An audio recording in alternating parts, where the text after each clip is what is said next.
What's up, icons? It's the iconic fashion figure back with a new video. And I know it might feel like I deserted you guys for a while, for those of you that are trying to design your own line, because I kind of left you on a cliffhanger. But that's because I wanted to give you guys time to either try your sketches out, find your inspiration photos, and start reaching out to some of the factories that you are interested in working with. So by now, you most likely have already figured out what it is you wanted to design. You may even already have a whole collection, and hopefully you've already started contacting some suppliers. At this point, you're most likely ready to start sampling. So let's talk about the sample process.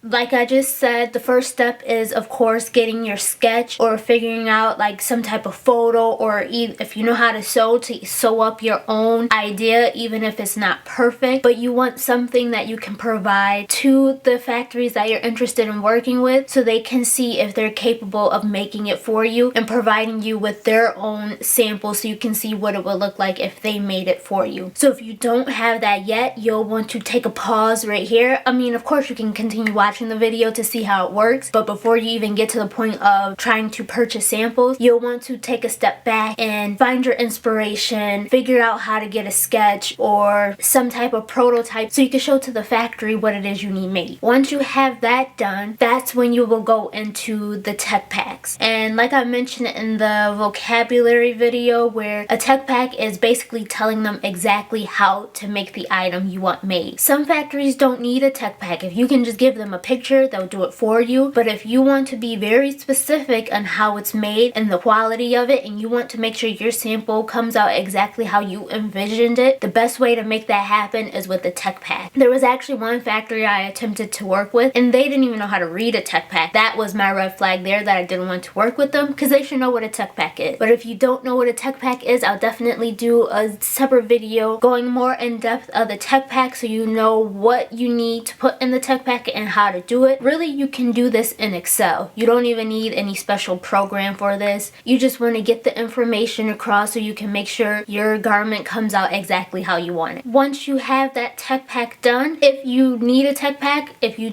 have a supplier that doesn't need it and they can go based off of picture, you want to send that information to the factory so that way they can provide you pricing. So send the photos, send the sketches, send the tech pack, send whatever information you have on that garment and get your pricing. Now, I will say, for those of you that are simply sending a photo and getting a price, be careful, because you never know what they're charging you based off of. So if they're not telling you what fabrics they're using, the construction that'll be done, like if they're not giving you anything, they're just taking your picture and throwing a price at you, be careful, because they can charge you a higher price as if they're going to use a similar quality fabric that is being portrayed in the photo, but then we'll go use a cheaper fabric that doesn't cost nearly as much as they're charging you. So if anything, if you're sending a photo, be specific on what type of fabric you want to use so you make sure you get the right pricing. But as you're doing that, when you send that photo, that tech pack, that sketch, any information you're sending to the factory, the first thing you want to know is if they're actually charging you for a sample and how their pricing structure works for sampling. For instance, you may have some factories that don't charge you at all. Like I mentioned, I in the beginning worked with a factory that didn't charge me at all, and that's why I did the video telling you guys how to approach these factories to make it sound like you know exactly what you're talking about, even if you don't, because you want to approach them with the mind that you got this down, you're confident, because then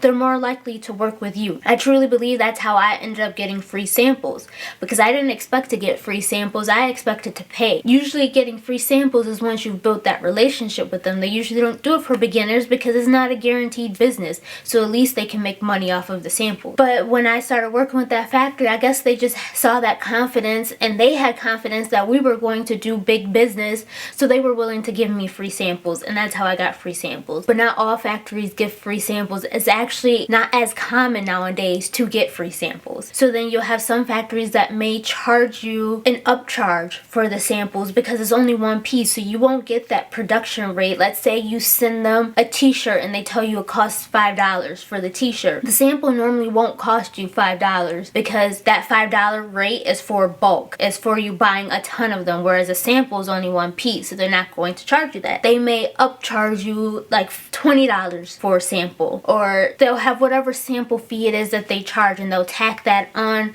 top of the cost of that $5. So you'll want to see how that works, because I also had a factory that just told me they charged a flat $100 for every sample, but if you actually produce the item with them, they will deduct that $100 from the cost of the bulk. So let's say, just for easy math, in the end you plan on producing 5 of those t-shirts at $5. You're going to pay $25, but they tell you the sample is $10, and in order to get a sample you have to pay $10, but if you actually produce those 5 t-shirts with them, they'll deduct that $10 from the bulk cost. So instead of paying $25 for your bulk, you'll end up only paying $15 because you already paid $10 for the sample. See how that kind of works? So they would do it that way, but this place was charging $100, which was ridiculous. $100 for a sample, and then if you produce with them, they deducted that $100 from the bulk. That was a lot to me, but there's other places that'll just charge you like a $20 upcharge, maybe a $25 upcharge, whatever it is. You'll want to find out how they work, because every factory does their sampling process different. Some of the other questions you'll want to ask is like the form of payments they accept for samples. Some of them will only take certain forms of payment when it comes to samples because they want to make sure it's a secure payment,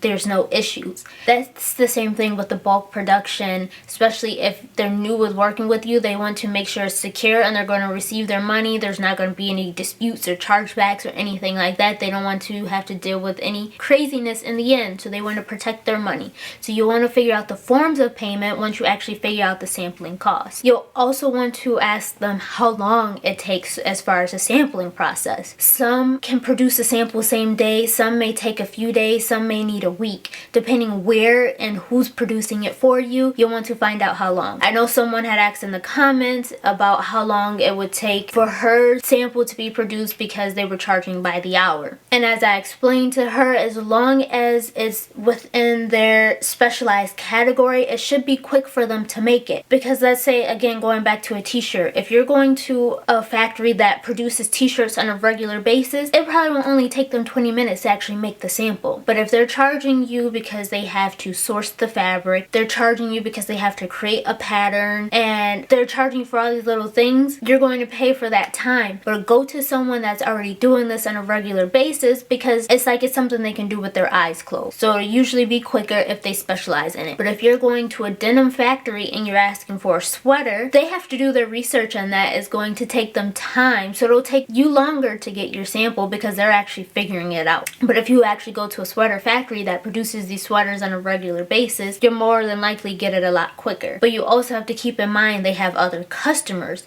So just because it only takes them 20 minutes to make it, they may have other people in line before you. So they still may say they need a few days before they can ship it out to you, just because they have other work to do as well. Normally, if you're working in like a full service factory, for instance, the way my factory works, there's a separate room where all production happens, all the bulk happens. But as far as samples, it's done by a whole other team in a separate room. That team is there specifically just making samples. So samples usually ship out 1 or 2 days because that's what they're there doing, just making samples. Any of you that's been with my business from the beginning knows that I didn't always offer samples, partly being because samples there's an upcharge. Plus, I didn't want to clog up the sample room producing individual sample requests when I'm constantly sending them new work that I needed done, so that way I can always bring new product to my line. We also had to figure out a new solution. We have a separate room where, you guys know, when I offer samples, I give a specific amount of time where you can order this style, because then they'll make those samples really quick in bulk. So it's kind of like a small production versus the actual bulk production, and not necessarily the sample room. There's a separate room that just does that because it's a smaller production pretty much. So they'll do like 20 of one style at a time, and it makes it easier on them because they only have to pull the fabric once, they only have to cut once, and then they quickly sew that. It's a repetitive thing. That's why it's done as a whole. Group them all together. You have the certain amount of time to place it on this style, and then once that's up, that's it. No more samples on that style, because now they're going ahead to produce the ones that have already been ordered and then ship them in. Typically in a factory, that's how they do it. They have a separate room for production, separate room for samples. They won't stop the production line just to create a sample. That throws everything everything off. Time is money, and that's a lot of time wasted. But of course, if you're working with a smaller company that, let's say if you decide to go the route of just finding a seamstress in your area, and maybe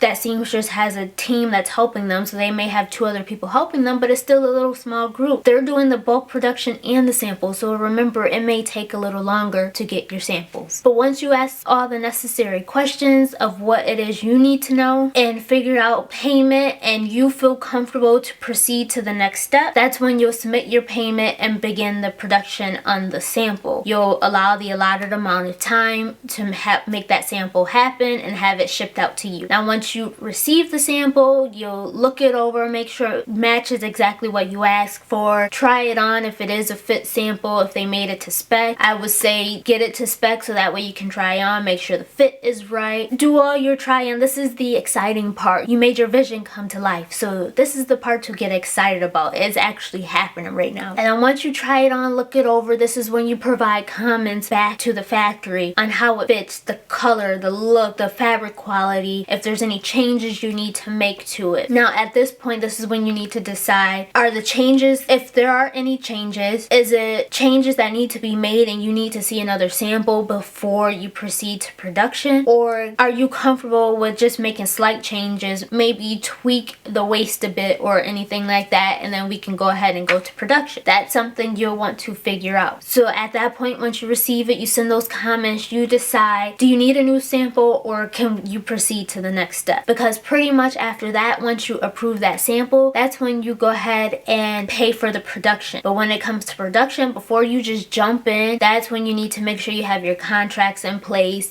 you have your payment terms set up, all that stuff you need to know before you actually jump into production. So that will be in the next video. Thank you for watching.